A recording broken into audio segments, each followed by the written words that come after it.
Bueno, buenas tardes a todos. Como siempre, 6:30 en punto. Aquellos que me conocen saben que no es una postura para Facebook ni para las redes, que yo soy puntual siempre y que cuando me piden un turno en el consultorio aviso, soy puntual, o sea que a tal hora vas a entrar y esto hace que mi sala de espera esté siempre vacía, porque es un tema de organización nada más. Bien, vamos a empezar. Espero que ya hayan tomado el Nesquik con galletitas. Espero que ya contaste los muertos de hoy. Esto que parece una ironía mía es un signo de alarma que tenés que ir pensando. Es clarísimo que nos están imponiendo el miedo en el mundo. Muy bien, sabelo desde ya. Cuando yo quiero que el otro haga algo que yo quiero, tengo dos maneras de conseguirlo. La primera es la seducción. Entonces, ya sea en individual o en grupos, ¿eh? O en los pueblos. La primera es la seducción. Entonces, es lo que uno le dice a los hijos. Ay, mi amorcito, no guardas los juguetes, dale que nos vamos a bañar y qué sé yo. Y el pibe, por ejemplo, por supuesto, ni en pedo va a hacer caso. Y dale, mi amor, deja, vamos a bañarnos, no sé qué.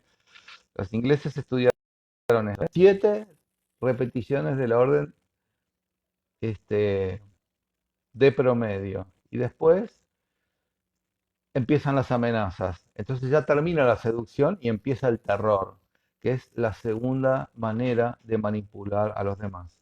La primera es la seducción, la segunda es el miedo. Cuando ¿no sonó ese ruido? No. ¿Acaso no? Ok. La primera es la seducción, la segunda, cuando no anda la seducción, es el miedo. Entonces, ¿qué hacen los gobiernos? Bueno, dan plata, dan prebendas, dan beneficios, y si no anda, te voy a castigar, te voy a meter preso, tener cuidado, te vas a morir. Este, bueno, así funciona, así está funcionando el mundo. Y este episodio mundial del coronavirus no escapa a esta ley general. Encima se instala, esto es muy común, esto es muy común en todos los grupos, que se instala un pensamiento de masa. Entonces, todo aquel que piense o que trate de poner un pensamiento de cuestionamiento, ni siquiera que se oponga, es inmediatamente atacado, destrozado, cuestión de disciplinar a todo el resto. Esto, el disciplinamiento es una cosa absolutamente antigua, ya en los ejércitos se sabe. Los soldados son revalientes, pero cuando mando a atacar y ninguno se anima o empiezan a querer retroceder, se lo saca y le mete un tiro en la espalda al primero que encuentra y entonces todo esto, toda la tropa se disciplina y entonces van todos para adelante por terror.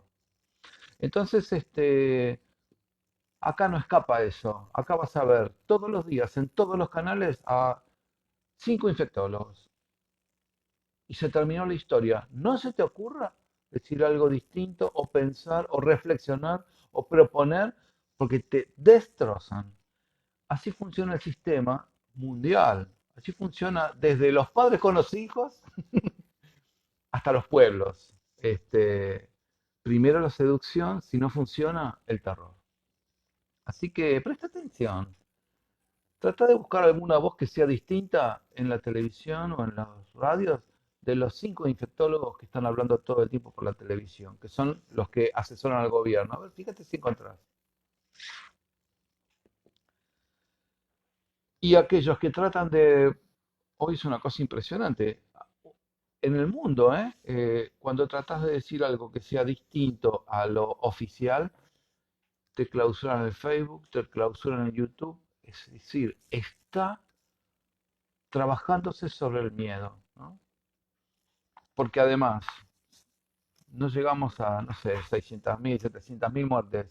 Averigua cuántas personas se mueren de hambre en el mundo por año. ¿Cuántas personas sienten hambre? La Organización de las Naciones Unidas ya dio la alerta, es el tercer año consecutivo, 17, 18 y 19, que las personas con hambre intensa superan los 100 millones de personas en el planeta. La ONU ya dio el alerta mundial sobre esto. Y se calcula que 25.000 personas por día mueren de hambre en el mundo. O sea, fíjate cuánto da la cuenta, más de 9 millones. Nadie paraliza el mundo por estos 9 millones de personas, ¿no? Nadie lo paraliza. ¿Por qué? Y porque no está ni en Europa ni en Estados Unidos. Me parece a mí, es una teoría mía. Pero bueno, así que no te enganches con el miedo y pensá lo que quieras. Sin por esto transformarte en un revolucionario, pero mantener la libertad de pensar y sentir lo que vos quieras pensar y sentir. No te quedes con la manada que va para un lado. Si vos sentís algo distinto, mantenete firme y sé fiel a lo que vos pensás y sentís. Ok, vamos a seguir entonces con lo que veníamos hablando hace 2 semanas.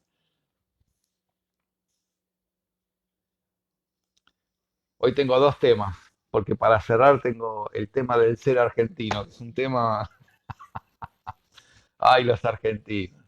Este, estamos con la transformación personal. Bueno, ustedes saben, hace 2 semanas empecé a hablar sobre esto en base a este libro, El poder de cambiar, de editorial Grupal. Podés llamar a la editorial, buscarla por Google o buscar en las librerías grandes. Este libro está desde el año 2008. Hace 12 años que está en librerías. Bien, y entonces hablábamos sobre el diamante de la transformación, que es el primer capítulo, que es este esquemita. No sé si se ve, espero que se vea. Muy bien. Y entonces explicábamos hace 2 semanas que nosotros vivimos en un medio, nos desenvolvemos en un medio personal que puede ser físico, emocional, mental y espiritual. Y este medio en el que nos vamos moviendo, todo el tiempo sufre modificaciones, todo el tiempo se altera. Y a cada modificación nos tenemos que adaptar. Y entonces tenemos dos opciones, ¿me adapto o no? Si no me adapto, resisto, ¿no? Y cuando resisto, esto no se puede aguantar mucho tiempo. En algún momento me agoto y esto que estoy resistiendo va a morir. Puede ser aquello que resiste es lo que va a morir. Entonces yo puedo, eh, se puede morir todo un organismo, como por ejemplo explicaba el tema de los dinosaurios en el planeta, que no aguantaron, pero también puede morir una relación, puede morir una sociedad, puede morir una amistad, puede morir un trabajo. Entonces, modificaciones del medio, si elijo resistir, en algún momento viene el agotamiento y la muerte. Ok. Y la otra es adaptarme. Y la adaptación, entonces, resisto o me adapto. Y la adaptación puede ser total o parcial. Y si es total, no hay ningún problema, me adapto. Hoy hace más frío, me puse un suéter, me adapté. Este, se muere un pariente, estuve mal 2 años y después nada, hice el duelo y está todo bien y está todo bárbaro. Ok, eso es una adaptación total. Y después queda la adaptación parcial, que es me adapto como puedo, usando herramientas, a veces soportes, bastones. Y este es el problema eh, que nos entra en el tema del diamante de la transformación, que es el capítulo 1 del poder de cambiar, ¿no? Que es cuando me adapto como puedo utilizando algún bastón. Este bastón puede ser aturdirme con salidas, sexo, drogas, trabajo, o sea, cuando me pasa algo y no enfrento la situación, y por ejemplo empiezo a tomar tranquilizantes o empiezo a tomar ansiolíticos o empiezo a fumar, a tomar alcohol, a laburar como un loco 16 horas por día, bueno, en ese caso uno lo ve desde afuera y dice, no está bien que se esté adaptando con este sistema, digamos, porque deteriora su calidad, no es la misma calidad que tenía antes de empezar a tomar alcohol que después de tomar alcohol, ¿ok? Y cuando se deteriora la calidad física, emocional, mental o espiritual, es lo que llamamos estar mal. A esto es lo que yo llamo estar mal, porque pierde calidad como ser humano en alguno de sus planos. Ok, lo que pasa es que al principio pega bárbaro. Yo les contaba, este paciente que tenía, joven, súper tímido, que para salir se chupaba 2 litros de cerveza. Uno lo ve desde afuera y dice, no podés vivir a cerveza como motor para divertirte y para estar bien. Bueno, pero él es lo que enganchaba y lo que le pegó bien y era su bastón. Y entonces, al principio, esto es todo placer, cuando uno engancha con este mecanismo, con este medio, es todo placer y casi nada de dolor. Y entonces se enamora del bastón, ¿no? Por eso contaba la vez pasada que, qué sé yo, la cocaína, le dicen la diosa. ¿M? Este, muy bien, esto es lo que hace que en la etapa uno sea refractario a todo lo que venga de afuera como sugerencia. Fíjate, no está bueno, trata de cambiarlo. Nada de esto funciona. Uno está enamorado de su bastón y aunque esto deteriore la calidad propia, la gente no se da cuenta. Yo he sido fumador por muchos años y todo lo que me decían, muy fumador, y todo lo que me decían a mí, la verdad, no me interesaba. Al contrario, me daba como bronca y fumaba más, digamos. Entonces, yo comprendo esta etapa.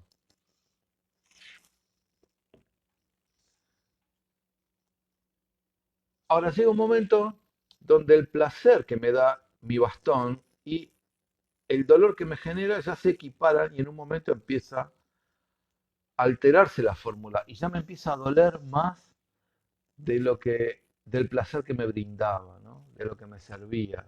Y es cuando uno empieza a vivir el infierno. Es donde yo leía la semana pasada de este libro que en esta etapa yo pongo, es el gusto amargo del vicio, donde el dolor pasa a ser nuestro compañero permanente. Todos los que han eh, estado cerca de la gente que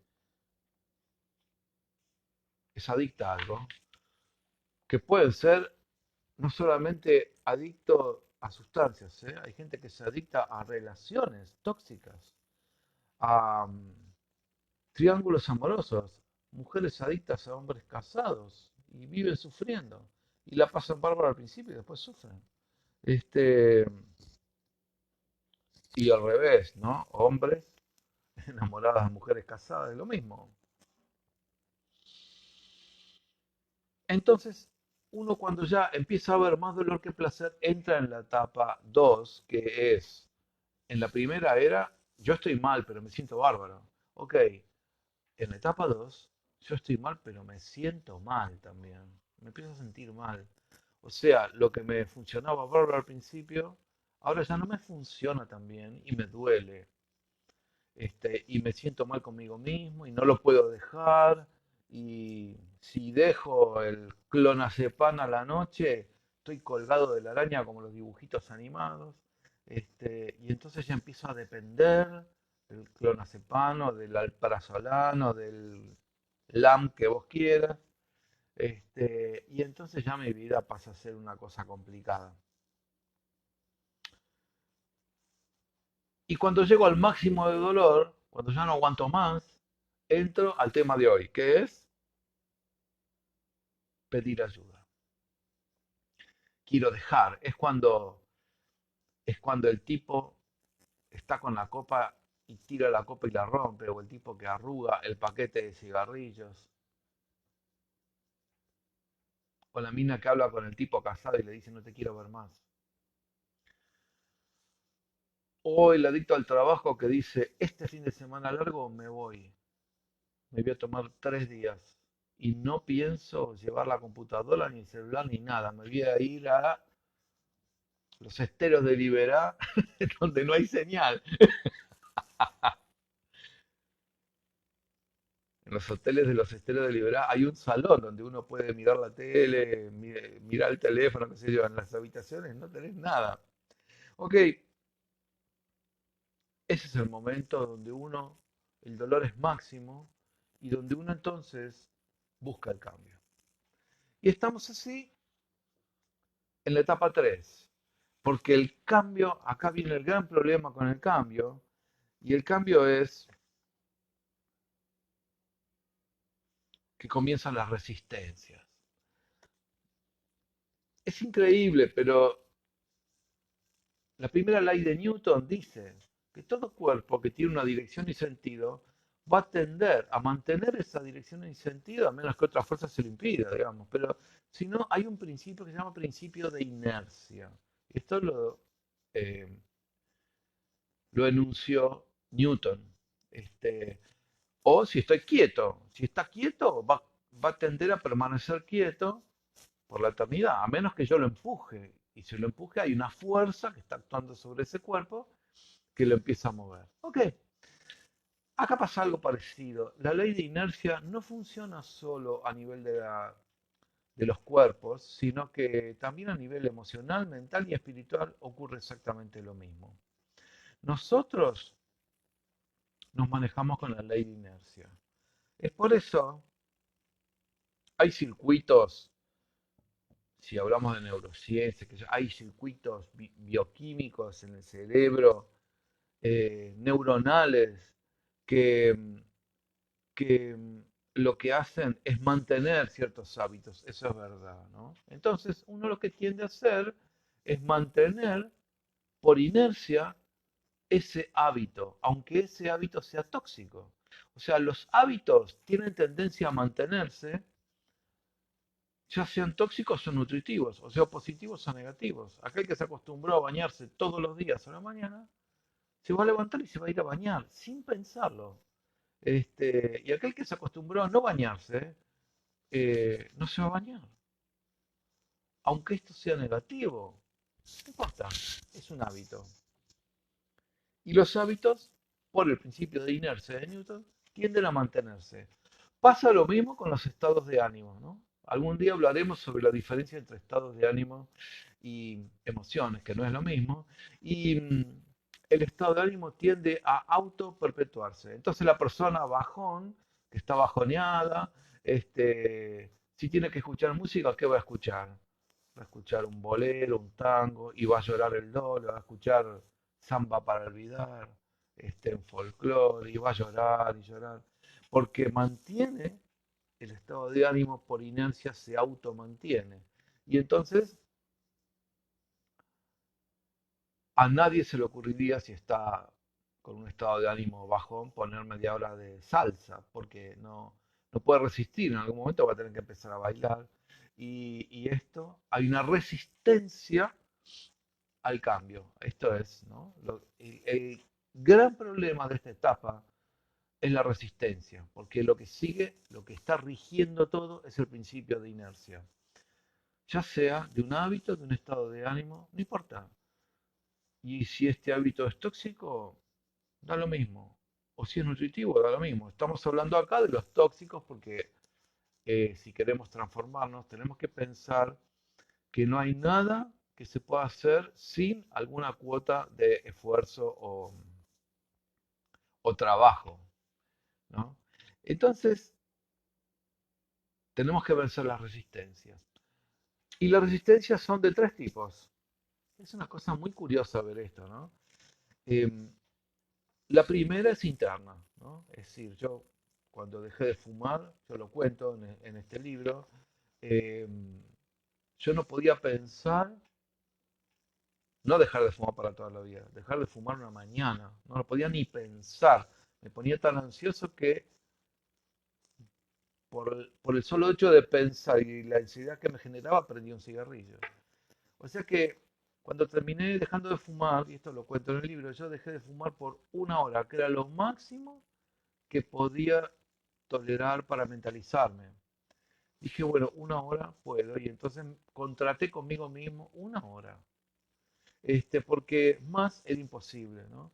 Y es una cosa curiosa porque, bueno, finalmente por una hora así pasé un día y 2 días, 3 días, después dejé una mañana, y así desde el año 87 que no fumo más, ¿no? Pero me costó un montón. Hay cosas del cigarrillo, yo hacía esto con el cigarrillo prendido, de mis épocas cuando aprendía magia de chico, giraba con la virome, giraba con el cigarrillo encendido, esto así. Hoy lo hago con una virome, ¿no? Y esta cosa de gesticular con el cigarrillo, esos hábitos son a veces los más difíciles de dejar. Este, bien, esas son las resistencias internas, las mías. Este, saben bien los alcohólicos lo que es cuando les agarra el ataque de una copa de alcohol, ¿no? Que se llaman a su padrino en Alcohólicos Anónimos y a veces el padrino los aguanta 2, 3 horas hablando, no importa la hora, eh, para que no consuma esa copa. Las resistencias internas al cambio. Después viene el segundo componente de las resistencias, que son las resistencias externas. Todo el medio está acostumbrado como un engranaje a que ese fulano tenga ese bastón.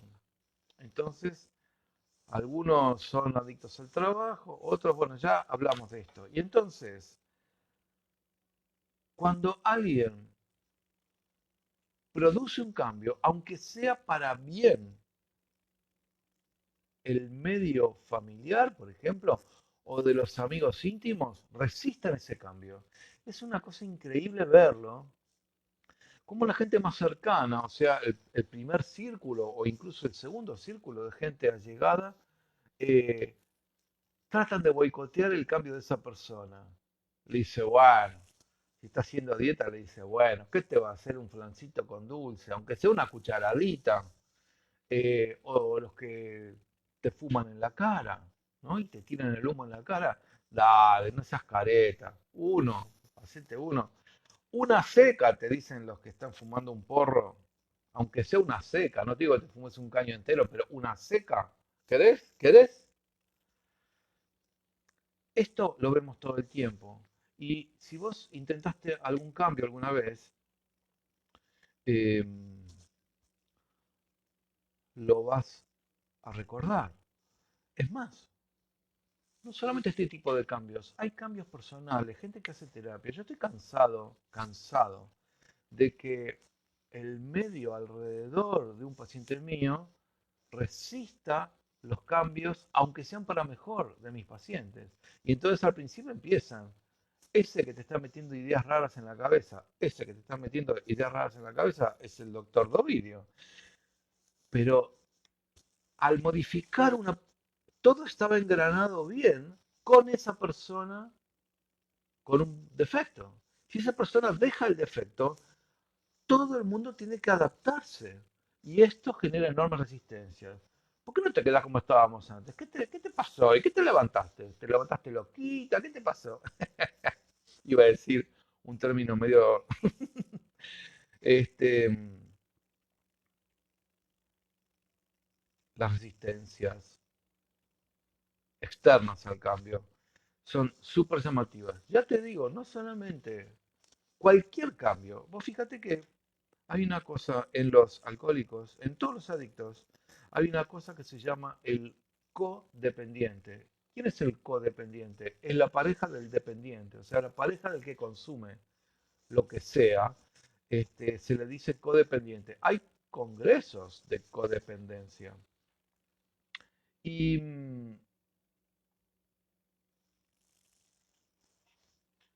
el codependiente es un adicto al adicto. Por lo tanto, cuando el adicto trata de salir de lo que sea, del juego, del trabajo, de gastar compulsivamente, del alcohol, de las drogas, lo que sea, el codependiente, la pareja, va a poner todas las trabas posibles para que la persona vuelva a lo de antes.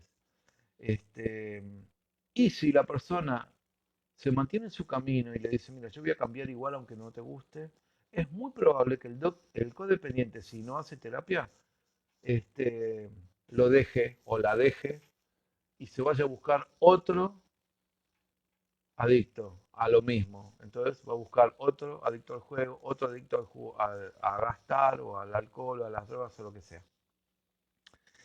La codependencia es una dependencia del dependiente. Enorme resistencia genera cuando hay que cambiar, ¿no? Bien, y finalmente tenemos las resistencias mixtas, que son las internas y las externas, que esto es lo más común de ver. No es solo la interna, no es solo la externa, sino que son las dos. Entonces, uno mismo y además todo mi medio resisten a que yo mejore. Todo esto hay que atravesarlo cuando uno inicia este proceso de cambio. Por eso uno se siente tan mal. Estoy bien, porque desde afuera dice, bueno, si dejó el alcohol, está bien, está mejor. Si dejó la droga, si dejó la adicción al trabajo, si dejó de ir al bingo, si la largó a la novia esta, que era un desastre, que lo maltrataba, o el novio que lo maltrataba, si dejó todo esto, está mejor. Sin embargo, la persona se siente horrible. Por eso esta etapa es, estoy bien, pero me siento mal. Y es tan fuerte la resistencia que muchísima gente recae en lo de antes. Entonces vuelve a lo conocido, aunque esto signifique un dolor, como decía antes, tener al dolor como compañero todo el tiempo, ¿no? Siempre les digo esto cuando la gente intenta cambiar y le duele. Les digo siempre lo mismo. Digo, tenés dos opciones. Un dolor eterno hasta el día de tu muerte, que es continuar con lo de siempre, o un dolor hoy para mañana no tener nada, no tener dolor, sentirte bien. O sea, una cosa es tener un dolor con una perspectiva optimista y otra cosa es tener un dolor que sé que va a ser un infierno hasta el último día de mi vida. Esta es la opción. Sin embargo, muchísima gente recae en la etapa 2 y entonces vuelve a caer. Y el gordo vuelve a entrar a los postres y el fumador vuelve. Es característico, bueno, los fumadores que dejan de fumar 40 veces, los gordos que suben y bajan, yo soy así. Los gordos que suben y bajan, en Argentina, solo el 30% de los adictos a las sustancias se recuperan totalmente. Y entonces siguen consumiendo toda la vida, etcétera.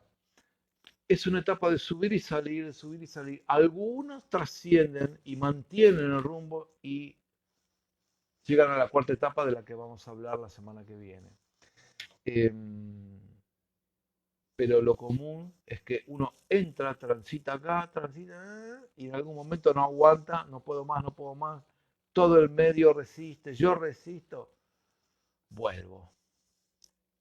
Y vuelven a caer en la etapa 2, pero ya nada les pega bien y entonces caen en el sufrimiento eterno, ¿no? Esto,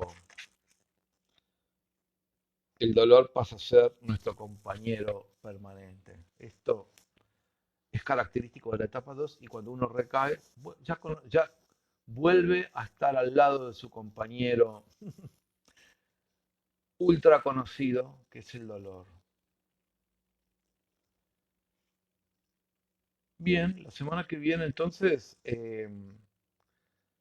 vamos a terminar con el diamante de la transformación para abordar ya después la otra semana otros temas. Eh, les quiero, les quiero comentar una cosa porque esta semana aparecieron eh, artículos en los diarios que me hicieron acordar de ciertas anécdotas. eh, entonces me quedé pensando en esta cualidad de los argentinos, ¿no? Del pueblo argentino, cómo somos. Y entonces les quiero contar cosas históricas de lo que somos para que nos avergoncemos un poco y veamos cómo podemos desde nuestra propia vida, de nuestra propia vida poder mejorar un poquito nosotros y de esa manera influir para que otros también mejoren un poco. Quiero cerrar con el ejemplo de Belgrano porque les quiero contar dos o tres anécdotas ya. Conté dos historias de Belgrano las últimas 2 semanas, pero quiero contarles esta porque es increíble. Este, de lo que somos los argentinos, como casi como traidores, ¿no? No reconocemos nada. Miren, Belgrano eh, en un momento ya va a Tucumán, va a ver a su mujer con su bebé, a una novia que tenía en Tucumán con su bebé, chiquita, y entonces cuando llega a Tucumán se entera que la mujer en realidad la habían casado con otro tipo, bueno, y estaba en la más absoluta de las pobrezas. Este, le trata de pedir al gobernador de Tucumán que le preste 2.000 pesos para volver a Buenos Aires. Volver a Buenos Aires significaba en esa época un mes de carreta, para que se ubiquen, ¿eh? Hoy Tucumán es una hora de avión. Sin embargo, en esa época era un mes de carreta y postas y, bueno, hoteles no, hosterías o postas. Y entonces le pide plata, que le debía, además el Estado, le debía plata. Le pide plata y le dicen que no había, que no tenemos un mango, no te podemos dar, qué sé yo. Bueno, no conseguía plata para volver a Buenos Aires y ya estaba súper enfermo, tenía las piernas súper hinchadas, no podía casi ni caminar. Y entonces un amigo que se llamaba Balbín, como el político, le presta 2.000 pesos de esa época.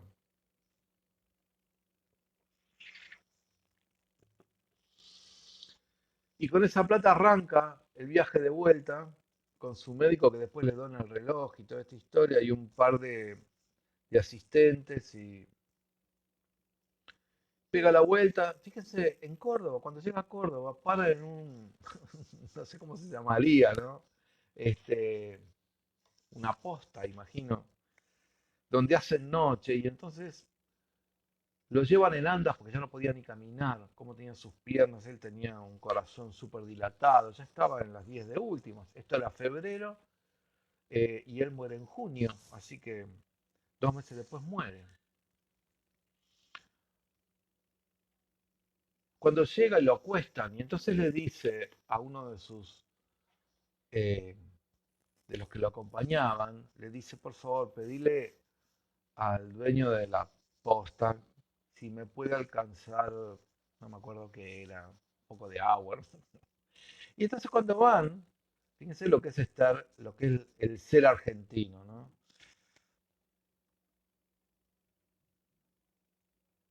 Cuando va a pedirle, el tipo, el dueño de la posta le dice, mire, la habitación de Belgrano acá es la misma distancia que la que tengo yo hasta allá.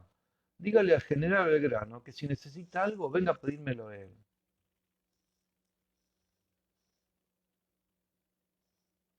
¿Qué tal? Belgrano, ¿eh? San Martín dijo, lo mejor que tenemos en América del Sur. Belgrano, San Martín dijo eso. Bueno, así que despreciado y todo, llegó a Córdoba, trató de hablar con el gobernador, que era Bustos, que había combatido con él, había sido uno de su mano derecha. Le dice, no, tampoco tengo un mango, no te puedo dar un mango. Bueno, consigue otro amigo que le presta plata como para llegar a Buenos Aires, y así llega, sin un centavo a Buenos Aires, con plata prestada. Él a Balbín le dice, mirá, vos me prestaste 2.000 pesos, el gobierno de Buenos Aires me debe 13.000 Así que yo en cuanto llegue a Buenos Aires, te doy la plata. Bueno, llegó a Buenos Aires, dicen, necesito, porque hay dinero adeudado. Ustedes me deben como 13.000 pesos, que era mucha plata. Le dicen, no, no tenemos. Te tiramos 300 pesos, les tiraron un hueso, le tiraron 300 pesos y con eso se tuvo que arreglar. O sea que los amigos siguieron bancando ahí. Hasta que el 20 de junio se muere él, dos amigos, su médico y su hermana, y se terminó. Justo fue el día de los tres gobernadores en Buenos Aires, o sea que nadie le dio ni cinco de bola que se moría el general Belgrano. Lo metieron en un cajón de pino barato y lo entierran en el atrio eh, de Santo Domingo, en el convento de Santo Domingo. Al costado del atrio le ponen un pedazo de mármol simple, que el mármol era de una cómoda de la familia, lo sacan de ahí y ponen, aquí yace el general Belgrano. Ni se enteraron, no hubo ni siquiera algo oficial, no hubo nada. Se murió así y lo enterraron así. Tres amigos, la hermana, así enterraron a uno de los más grandes hombres de la Argentina. Un año después, julio de 1821, hacen como pasó acá varias veces, hacen un entierro simbólico donde llevan un cajón vacío, y ahí sí hay discursos políticos y todo eso. Pasan 80 años y en el segundo gobierno de Roca, año 1902, o sea, hace 100 años, 120 años, Roca manda a esculpir con un italiano, Jiménez, Ettore Jiménez, que empieza con X, Jiménez. Manda a esculpir un monumento que es el que está hasta el día de hoy. Y entonces dice, bueno, hay que exhumarlo. Fíjense esta anécdota para que veamos lo que somos los argentinos. Hay que exhumarlo, porque hay que sacarlo de donde está, de ahí del atrio del convento, y hay que sacarlo y meterlo acá. Bueno, ok. Cuando levantan la lápida no había cajón, entonces había dos representantes del gobierno, el ministro del Interior y el ministro de Guerra, a la sazón, señores Joaquín B. González y Pablo Riccieri. Uno es una calle, otro es una autopista acá en Buenos Aires. Una calle que está a 5 cuadras de mi casa, porque yo vivo en Villa del Parque. Este, entonces dice, paren, paren, paren, hay que sacar a todo el mundo y hay que ver, porque acá lo profanaron. No, no lo profanaron nada. En 80 años ese cajón barato, horrible de pino, no quedaba nada. Quedaban algunos clavos y nada más. Y quedaban unos huesos que los tocaban y se deshacían. Entonces fueron juntando todo en una bandeja de plata. Hay fotos de eso, ¿eh? Este, pero lo loco de esto es que el ministro del Interior, el señor Joaquín B. González, y el ministro de Guerra, el señor Pablo Riccieri, cada uno se afanó un diente de Belgrano y se lo llevó a su casa. ¿Escuchaste lo que te dije? Se afanaron los dientes de Belgrano. De esto se entera el Parco y empieza a hacer la denuncia, salen todos los diarios. El párroco encima se llamaba, capaz que familiar, algún ancestro mío, porque se llamaba Modesto Beco. Yo soy, por familia materna, mi apellido es Beco. En San Isidro, el intendente Beco, qué sé yo, donde está el Club Atlético de San Isidro, era mi bisabuelo. Bueno, había el párroco de Santo Domingo, se llamaba en ese momento Modesto Beco, hace la denuncia. Acá se afanaron los dientes. Y entonces es un escándalo nacional que sale en todos los diarios, la prensa, La Nación, Caras y Caretas. Es más, Caras y Caretas hace una caricatura que está, busquen en internet, pongan en Google dientes de Belgrano y va a aparecer todo esto que les estoy contando. Caras y Caretas hace un dibujo de estos dos delincuentes, Richieri y Joaquín B. González, llevándose los dientes, y entonces el fantasma Belgrano señalándolos y diciendo, hasta los dientes me llevan, decía acá las Caretas. ¿No tendrán bastante con los propios para comer del presupuesto? Fíjense, 1902. Finalmente, con este escándalo, y como se hizo público, como la prensa batalló, finalmente tuvieron que reconocer que era verdad. Joaquín B. González dice, bueno, no, me lo llevé para mostrárselo a mis amigos. Típica Argentina, bueno, es un diente. Y Richieri encima diciendo, no, yo me lo llevé para mostrárselo a Bartolomé Mitre, a ver si le poníamos un engarce de oro y hacíamos un dije. Y esos dos delincuentes hoy tienen una calle y una autopista con su nombre.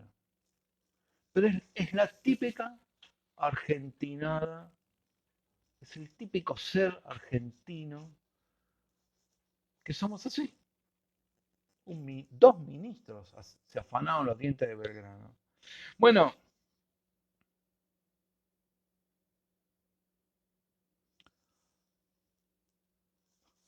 pequeña anécdota. Belgrano cuando gana la batalla de Salta, en Salta le regalan 40.000 pesos, que era una fortuna. El tipo dijo, no, miren, ¿saben lo que vamos a hacer? Vamos a, voy a donar esta plata para que se fundan 4 escuelas. Una en Santiago del Estero, una en Jujuy, una en Tucumán y otra en Salta. Ok,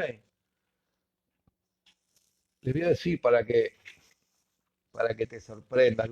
Bueno, para que veas cómo somos, ¿no? La de Tarija se fundó finalmente en 1974, ¿oíste? 1974, 150 años después. La de Tucumán, 1998. La de Jujuy en 2004. Y finalmente la de Santiago del Estero fue la que más cerca se hizo, 1882, pero en el 26 la cerraron. Estos hombres que en contra de todo hicieron la patria, después fueron despojados por nosotros mismos, por los argentinos.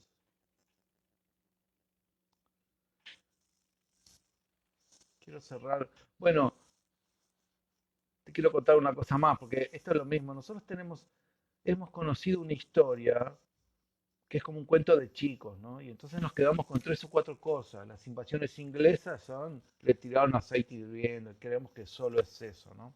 Eh, ayer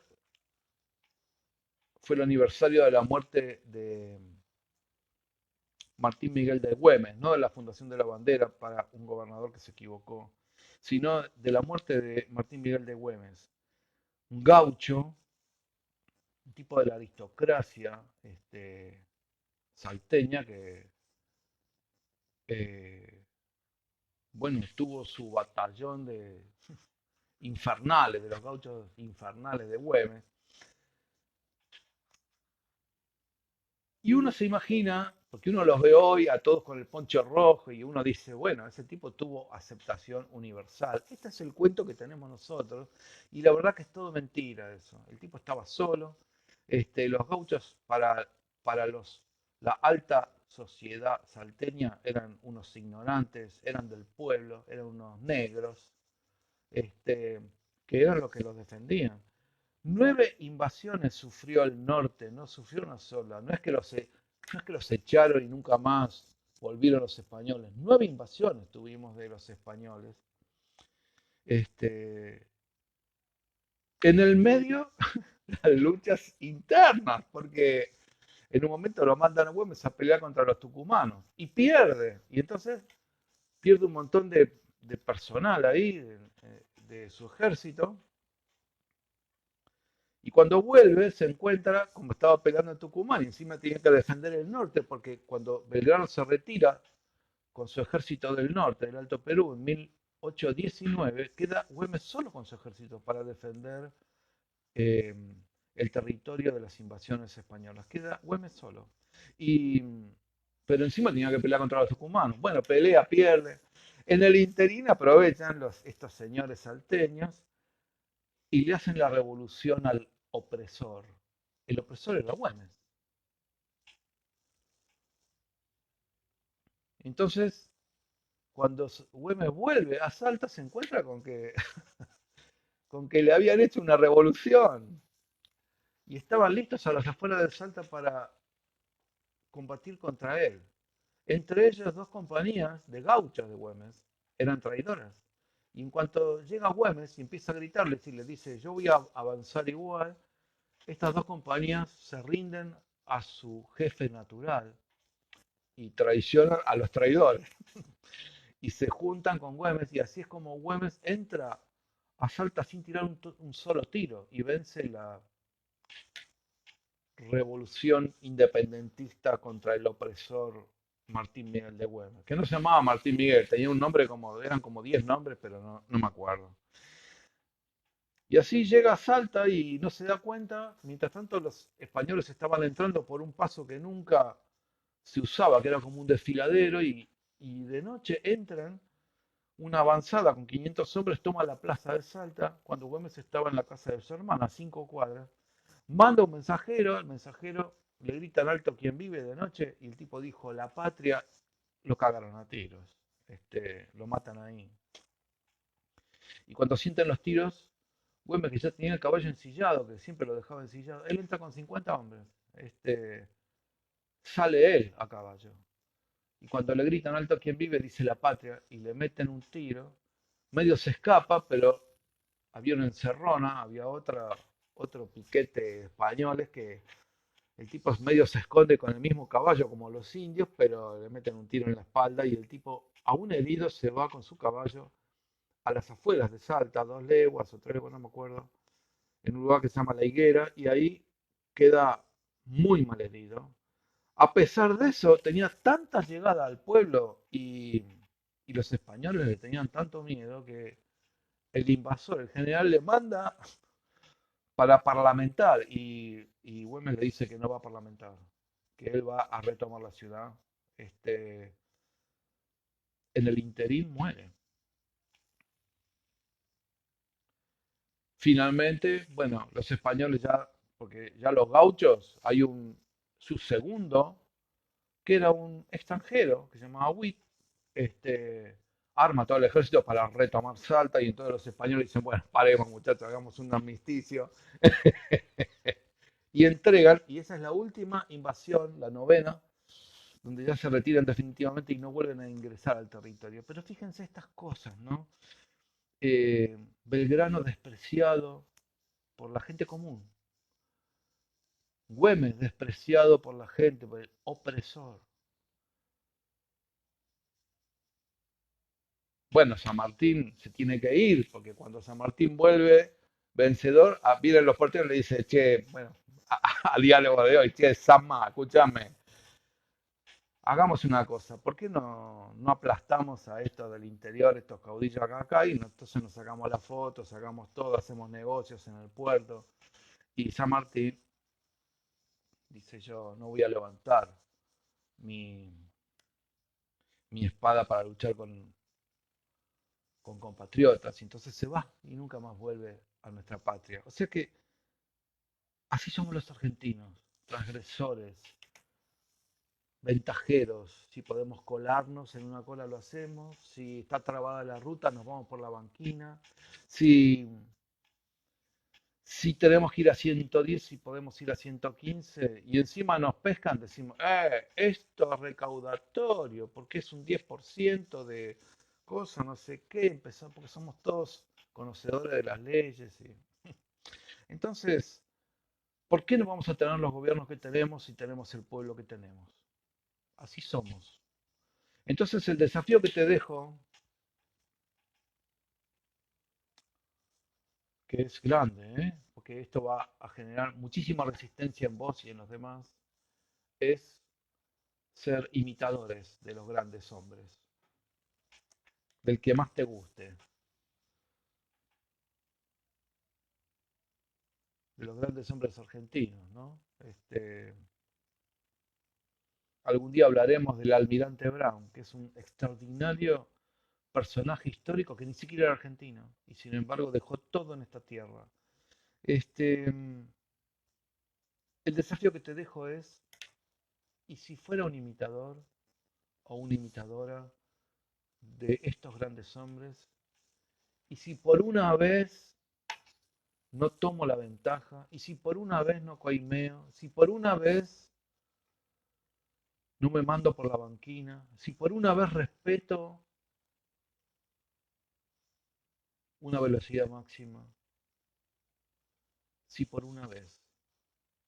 Tal vez eso nos convierta en mejores y colectivamente podamos construir la patria que verdaderamente soñaron estos cinco o seis tipos que en contra de todo el pueblo este, construyeron la patria con su propio esfuerzo. Dígale a Belgrano que venga él.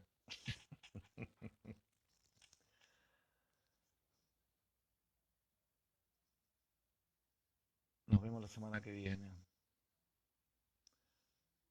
Que Dios, en cualquiera de sus formas y nombres, nos bendiga a todos.